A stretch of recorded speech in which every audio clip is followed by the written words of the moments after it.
Paul decía que es el único cuento publicado, yo voy a leer cosas que no están ni publicadas. Y me voy a sentar además.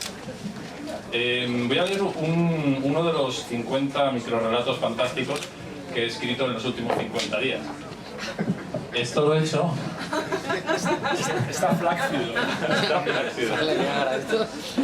Sí, bueno, me pongo de pie. Me vuelvo a sentar. Este microrelato fantástico, es uno de los 50 que he estado entrenando desde el 1 de octubre. Me propuse escribir desde el 1 de octubre hasta el 31 de diciembre un microrelato fantástico cada día, un poco como entrenamiento, ¿no? Porque acababa de escribir la novela que ha dicho David, de 600 y pico páginas, y necesitaba algo más corto. De hecho, David me decía, mientras estaba escribiendo, oye, ¿por qué no me escribes un microrelato? ¿Por qué no me pasas un microrelato? Y yo le decía, no tengo tiempo, que estoy escribiendo una novela de 600 páginas, ¿no? Y bueno, cuando acabé dije, ahora es el momento de darle a David lo que quiere. Apagar la luz. Entonces, voy a leer el microrelato número 6, no llevan título, que es el que escribí el 6 de octubre. De hecho, cuando escribo estos microrelatos, intento utilizar algo que haya ocurrido durante el día, alguna imagen o algo, y ver la parte fantástica que tiene. El 6 de octubre fue el cumpleaños de mi madre, que está presente en el público, y le regalamos un bonsái. Y entonces escribí lo que sigue. Te compras un bonsái y tu vida cambia radicalmente. Es un manzano en miniatura. Al principio no le prestas demasiada atención hasta que un día oyes el canto de un jilguero. Extrañado, te acercas al bonsái y descubres en una de sus ramas un pajarillo diminuto. Llamas a un amigo ornitólogo y le cuentas lo que has visto. Te dice que no está para bromas. Al día siguiente observas con una lupa cómo el jilguero se zampa una lombriz. A los pies del manzano ha crecido un hongo del tamaño de una chincheta y una ardilla da brincos como si fuera un saltamontes. Vuelves a llamar a tu amigo el ornitólogo y te cuelga el teléfono. Entonces, decides deshacerte del bonsái antes de que sea demasiado tarde. Pero al acercarte descubres a los pies del árbol una pareja de homúnculos desnudos que al verte se cubren sus partes con hojitas de manzano.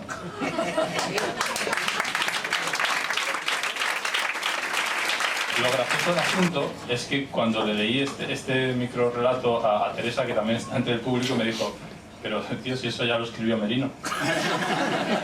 Y dije, ¿cómo que lo escribió Merino? Dice, sí, acabo de leer este libro y hay un microrelato que es igual.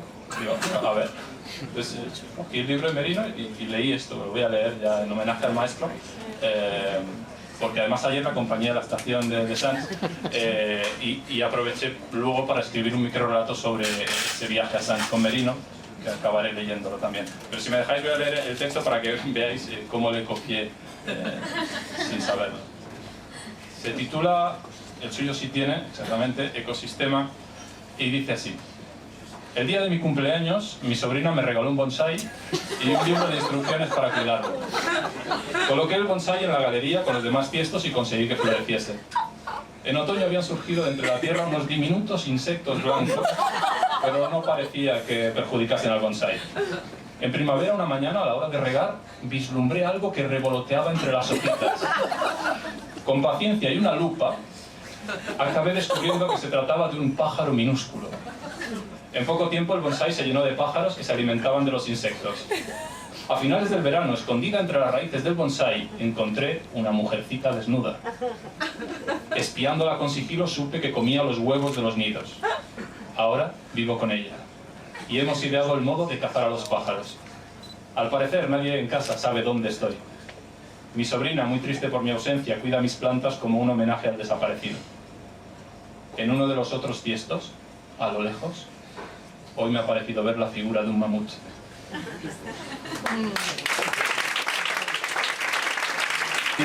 Y nada, voy a acabar leyendo el cuento, el microrelato fantástico que escribí ayer sobre el viaje a Sants con el autor de este segundo microrelato que he leído.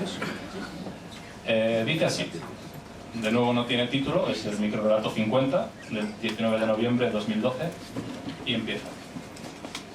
Los organizadores del Congreso de Literatura Fantástica me piden que acompañe al maestro a la estación, maestro con mayúscula. El maestro se acomoda en el asiento del copiloto y se muestra locuaz durante todo el camino. Sin embargo, cada vez que entramos en un túnel, el maestro guarda silencio. Al llegar a la estación no puedo reprimirme una pregunta. Maestro, perdone mi indiscreción, pero ¿por qué ha callado usted cada vez que pasábamos por un túnel? El maestro me mira de un modo que no consigo interpretar y dice: qué extraña es usted, joven. Yo no he pasado por ningún túnel. Y se aleja arrastrando los pies y meneando la cabeza.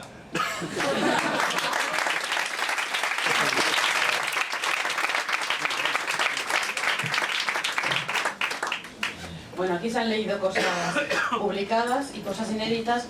Yo voy a hacer un intermedio que es posible, aunque no lo parezca. Yo voy a leer algo publicado que aún no se ha distribuido. De modo que forma parte de un libro que hemos pergeñado con otros 10 perversos, como decía David, en homenaje a Dickens, porque este año se cumplen 200 años de su nacimiento. Y bueno, mi cuento se titula El inimitable y parte de un personaje dickensiano que es la señora Lee Ripper, una propietaria de una pensión que fue además un proyecto que Dickens urdió con sus amigos, uniendo varios cuentos en un mismo lugar. Más o menos eso es lo que hemos hecho en la antología, pero no me quiero alargar. Dice así: los moños a lo jirafa no me quedan bien, señor Crook, ¿no se da cuenta? Tengo la cara demasiado alargada, los ojos demasiado saltones. Tenemos que probar otra cosa, y por mí no se preocupe, señor Crook. Mi paciencia con los hombres es infinita. ¿Nunca le ha contado cuánto? Mi prometido y yo nos conocimos por correspondencia. Él publicó un anuncio solicitando una mujer limpia, ordenada y de hábitos discretos, dispuesta a compartir sus días con un viudo impotente pero multimillonario. Reconozco que cuando lo leí no me sentí interesada en absoluto. Solo días después, a raíz de cierto episodio, guiada por la desesperación, resolví postularme como la candidata ideal. Le dije que mis hábitos higiénicos son irreprochables, que el concierto que reina en mi casa es mi mayor orgullo, que soy devota practicante, no me afea ningún vicio, ni siquiera de trasnochar, y que por si fuera poco, aún soy virgen. También puse en su conocimiento que regento una pensión en Commercial Street y que en ella tengo mi sustento y mi memoria, de modo que lo único que podría enturbiar nuestra incipiente relación sería la voluntad de separarme de este lugar. Por lo demás, le dije, nada me haría más afortunada que convertirme en la esposa de un caballero americano de tan grandes virtudes. Me contestó a vuelta de correo con palabras tajantes. Mis noticias le habían hecho saltar lágrimas de felicidad. Él tampoco estaba dispuesto a dejar sus múltiples propiedades en Nueva York, pero bien podía pasar un cuatrimestre al año en la vieja Europa, si en esta pensión mía pudiera disponer de un aposento y un escritorio, y si a mí el trato me resultaba satisfactorio. También me propuso comenzar desde ese mismo instante una relación epistolar que serviría para conocernos y adquirir sin prisas, como deben hacerse estas cosas, la costumbre del cariño. Acepté cuando me propuso, traté de parecerme a una señorita prometida y desde ese instante y durante los 8 meses siguientes le escribí 2 cartas semanales los lunes y los jueves sin fallar ni una sola vez. Dediqué una carta entera a referirle mi historia. De mi estado de ánimo me limité a decirle que era apacible, la virginidad no lo alteraba en absoluto, ni para bien ni para mal. Al ahondar en mi pasado, tuve que hablarle de la cárcel de Marshalsea, donde mi padre estuvo preso gran parte de mi infancia por no pagar sus deudas y donde yo dormía a diario, como era costumbre en aquel tiempo en que los familiares del condenado podían acompañarle en su celda. También le conté de Miss Clenham, la buena mujer en cuya casa trabajé como acompañante, y de su hijo Arthur, el primer hombre al que amé y con quien debía casarme e instalarme en Marsella antes de que varias rocambolescas jugarretas de la vida lo echaran todo a perder, que mi padre recibiera una herencia inesperada o que toda la familia emprendiera de hoy a mañana un viaje por Europa. Dickens, qué graciosa es usted, señorita Lee Ripper, contestó en la siguiente carta, que llegó 2 días antes de lo previsto. Se ha atribuido como propio el pasado de la desventurada Little Dorrit, protagonista de la notable novela del mismo título, lo cual demuestra que le gusta a usted leer más de lo que confiesa, y este detalle le hace ganar enteros a mis ojos. Una vez conocí el caso de una mujer que había permanecido virgen debido a su desmesurado amor por la lectura. Leía con semejante desenfreno que no tuvo tiempo para otra cosa, salvo alimentarse y dormir, claro. ¿Estás segura de que el suyo no es un caso idéntico? Puede confesármelo sin embarazo, suyo siempre. Mientras me sube el tinte, señor Crook, le referiré mi verdadera historia, aquella que nunca me he atrevido a contarle a nadie, o la que he contado 100 veces, si lo prefiere, pero en 100 versiones distintas. Los huéspedes lo creen todo y son tan impresionables.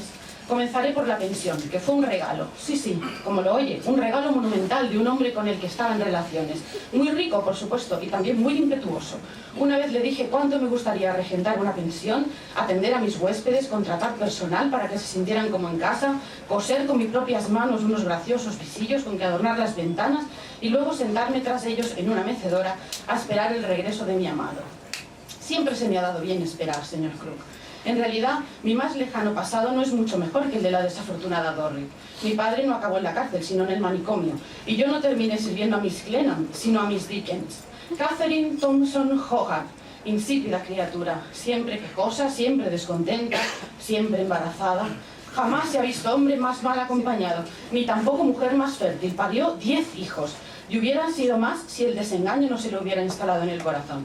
Durante años viajó con su esposo a todas partes y nunca tuvo una sola cara de agrado que ofrecer a los anfitriones, ni dejó de echar de menos su casa, ni a sus retoños, ni de permanecer muda en las reuniones de sociedad donde su marido era agasajado por una multitud entusiasta. Luego dejó de ir a las reuniones, a las lecturas, a las recepciones. Yo me quedaba a hacerle compañía en los hoteles de lujo. Bebíamos un café horrible mientras ella lloraba sin descanso. Luego se dormía. Nunca tuvo la satisfacción el marido de encontrarla despierta a su regreso. Y Dickens regresaba exultante, agitado, lleno de energía. Deseaba contar lo que le había ocurrido, criticar a los autóctonos y sus vistosas costumbres, maravillarse de la popularidad que había logrado en este país aún por desbastar.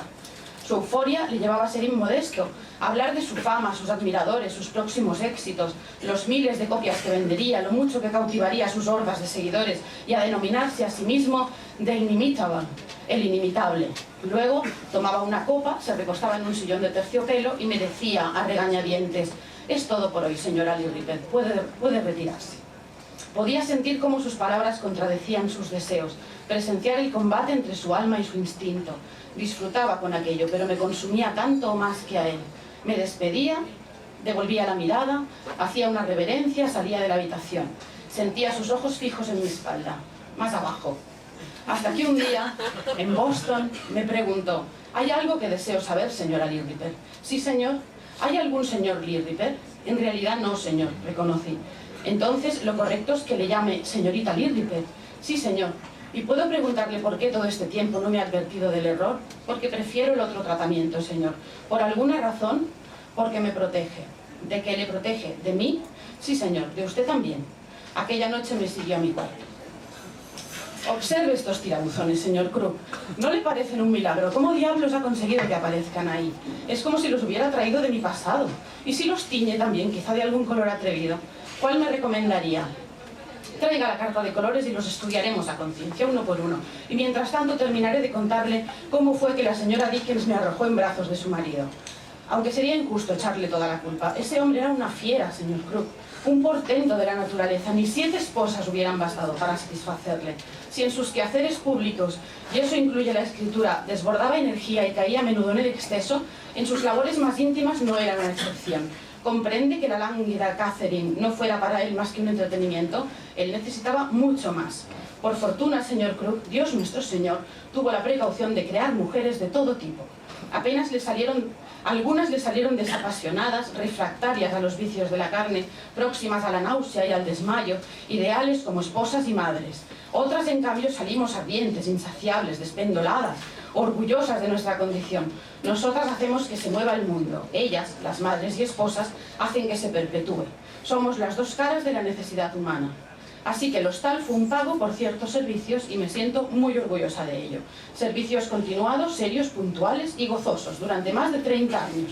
Dickens tuvo otras mujeres, por supuesto. Un hombre como él siempre debía llevar una fémina colgada del brazo. Pero yo fui la única que permaneció con él toda su vida, la que después del amor le preparaba un té y le hablaba de su próxima escena, del desarrollo de la trama, de qué pasado atribuir a cada personaje. Cuando le hablé de mi propia historia, de mi padre y la cárcel, tan similar al suyo propio, me preguntó si podía regalárselo a la pequeña Dorrit. Cuando le expliqué que había visto las barcazas recogiendo cadáveres de ahogados por el río Támesis y que esa imagen me había perturbado en lo más hondo, me pidió permiso para perpetuar mis palabras para perturbar con mis palabras a sus lectores. También se lo concedí, por supuesto. Durante 30 años, señor Crook, le di a Mr. Dickens todo cuanto tuve y parte de lo que fui. A cambio, recibí un lugar donde realizar mi sueño y, por supuesto, lo llamé como una de sus creaciones. Tenga usted cuidado, señor Cruz, por poco me pincha con esas tijeras. ¿Qué está usted haciendo, si puede saberse? Otra vez me recorta las puntas. ¿Puede estarse quieto y escuchar, por Dios? Cárdeme el pelo mientras tanto, veremos qué efecto tiene sobre mis facciones. Y por las ojeras no se preocupe, llevan ahí varias décadas. ¿Qué digo décadas? Realmente pierdo la noción del tiempo. Mis ojeras negruzcas son consecuencia de mis malas noches. ¿Usted sabe qué es no dormir más de 3 horas seguidas? Tal vez le asombre saber que el inimitable murió aquí, en casa, en la suite de lujo del 3er piso, mirando hacia Commercial Street. Sí, ya sé que existen otras versiones, pero así es como yo lo recuerdo. Me agarró la mano, pronunció una sola palabra, ojalá, y exhaló. Poco tiempo después, había dado mi nombre a la protagonista de un relato suyo, dueña de una pensión de fuerte personalidad. ¿Encuentra ridículo si le digo que me sé ese cuento de memoria? Es más, sus 3 primeras líneas han marcado mi existencia desde entonces. ¿Quién dice que los muertos se van para no volver? Hay numerosos casos que demuestran que no es así. Los muertos regresan mucho más a menudo de lo que pensamos. Si les apetece, si dejaron algo por resolver, o si al otro lado no hayan lo que buscan, sea lo que sea, el inimitable no regresó de inmediato. Me figuro porque, espíritu inquieto como es, quiso primero explorar hasta el último rincón de su nueva morada. Habían pasado 2 años, 5 meses y 5 días, la noche en que sentí algo extraño que se deslizaba bajo mis sábanas, un hedor como a corrupción muy desagradable y un cuerpo frío que me aplastaba hasta la asfixia. «Te echaba de menos, Lee Ripper», dijo, antes de hacerme lo mismo que venía haciéndome desde hacía 30 años. No podría decir si fue especialmente desagradable. El hedor ofendía mucho al principio, pero luego terminabas por acostumbrarte. El frío se sobrellevaba mejor en verano que en invierno. Y la concisión era hasta cierto punto de agradecer, porque una vez terminábamos, el fantasma se desvanecía del mismo modo que había aparecido y yo podía volver a dormirme hasta la noche siguiente. Digo hasta la noche siguiente porque desde aquella primera vez y con una puntualidad que jamás había tenido en vida, el inimitable regresó todas y cada una de las noches, siempre con las mismas intenciones. Observé que alrededor de Navidad y durante la Pascua sus furores sexuales eran mayores aún. Y había noches en que regresaba hasta 3 veces, a intervalos de 3 o 4 horas. Al mismo tiempo observé otro fenómeno extraño. A pesar de que yo había alcanzado ya una edad avanzada, 95 años si mis cálculos eran exactos, no demostraba la menor predisposición a la muerte. Mis contemporáneos comenzaron a morir y yo esperé en vano mi última hora. Solo después de enterrar al último pariente, un primo hermano 30 años más joven que yo, y escuchar la prédica del sacerdote sobre la resurrección de la carne y el perdón de los pecados, reparé en que había alcanzado la nada inusual edad de 147 años. Y aunque mi cara presentaba ciertos signos de cansancio, estaba más o menos igual que a los 40. Debo advertir, no obstante, que las feas envejecemos con menos aspavientos. Decidí hacer algo y aquella noche esperé a mi visitante nocturno con un candil encendido y un libro en las manos. Se presentó cuando el campanario acababa de dar las 4. Le dije que teníamos que hablar. Me miró con consternación, ceñudo. Al contrario de lo que me ha ocurrido a mí, el paso del tiempo le ha vuelto más impaciente. «No te comportes como si fueras mi santa esposa», me dijo. «Vengo a lo que vengo». A pesar del contratiempo que le parecía mi actitud, se avino a escucharme. Se sentó a los pies de la cama con las rodillas muy juntas, los dedos tamborileando sobre los muslos, un rictus de desagrado en los finos labios y las barbas de chivo más largas que de costumbre. Dijo, visiblemente molesto, «¿Qué quieres?» «Quiero saber por qué no me muero». «Ah, eso», dibujó una sonrisa irónica, como si acabara de mencionar una estupidez. «Lo he arreglado», añadió. «¿Qué significa que lo has arreglado?» Acusó el golpe del tratamiento. Nunca antes le había tuteado. Fingió no darse cuenta al responder. «No puedes morirte, ¿qué haré yo entonces?» «¿Y cómo lo has arreglado? Las necesidades de un mortal son escuchadas. Las de un simple mortal no, desde luego. En el más allá también gozas de celebridad». «¿Celebridad? Más que eso, soy una divinidad. Me adoran». Abrió los brazos como un mesías, como un profeta abrazando a sus seguidores. «Y tienes influencia sobre el destino de la gente», deduje.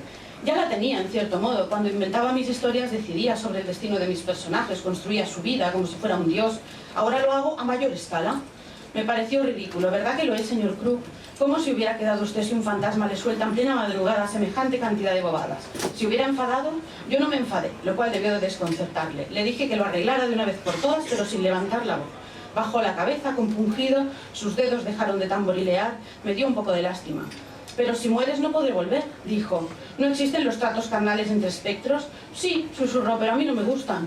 «¿Y te has parado a pensar lo que me gusta a mí?» Pareció sorprendido. «La verdad es que no», repuso. «Tengo mucho trabajo». «¿Y se puede saber en qué trabajas?» Escribo novelas, por supuesto. Ayer precisamente terminé una. Se la dicto por entregas a un editor medium que tiene la paciencia de convocarme cada noche. Es muy divertido, piensa publicarlas todas aprovechando el bicentenario de mi nacimiento. ¿Te imaginas qué conmoción mundial? 10 novelas inéditas del inimitable Charles Dickens dictadas por su espíritu desde el otro mundo. Será una sensación, estoy seguro. Aunque a veces el editor me pone nervioso, es tan lento transcribiendo mis palabras. A veces tengo que darle un buen susto para que despabile. Y además se equivoca con las comas y no tiene ni idea de dónde colocar los guiones de los diálogos. ¿A dónde iremos a parar con sucesores como este? Todo esto está muy bien, pero yo necesito una solución para terminar de una vez con todo esto.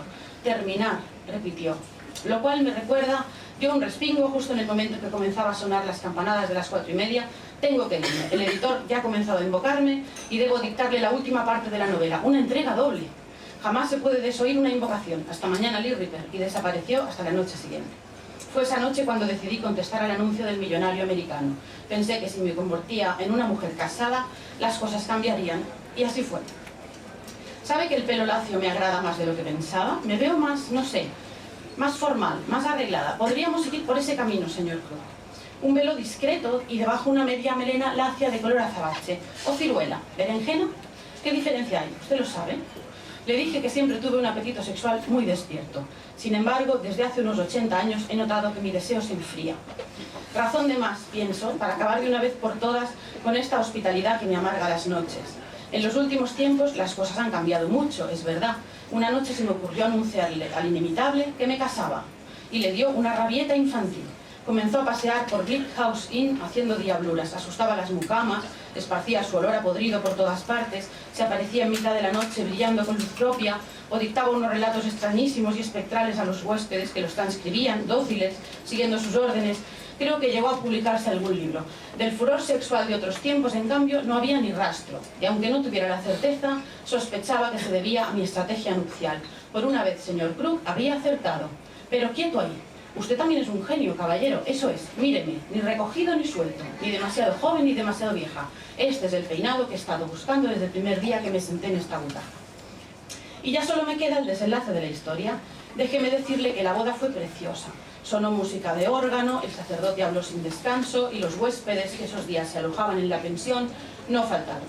Después de la luna de miel que pasamos en Gibraltar tomando el sol, mi marido se instaló en la suite del tercer piso. Se pasa el tiempo encerrado con sus libros y sus partituras. De vez en cuando recibe algún librero y cuando se va descabeza un sueño. Solo muy de tarde en tarde me llama para que admire un pasaje hermoso que ha encontrado en un libro o el reflejo inesperado del sol en la pared de enfrente. Las noches también son estupendas. El inevitable aparece a su hora habitual, pero en lugar de zambullirse en mi cama, pregunta por mi esposo. Se sientan cada uno en una butaca y conversan tranquilamente como dos caballeros mientras toman sorbos de algún licor y se jactan de ser como son. Luego Dickens se desvanece y mi marido lo celebra tocando algo al piano. Yo les dejo a sus anchas y duermo de un tirón, como no había hecho ni cuando era una niña. Creo que mi marido está terminando una novela. De la muerte por ahora no hablamos. ¿Para qué? Gracias.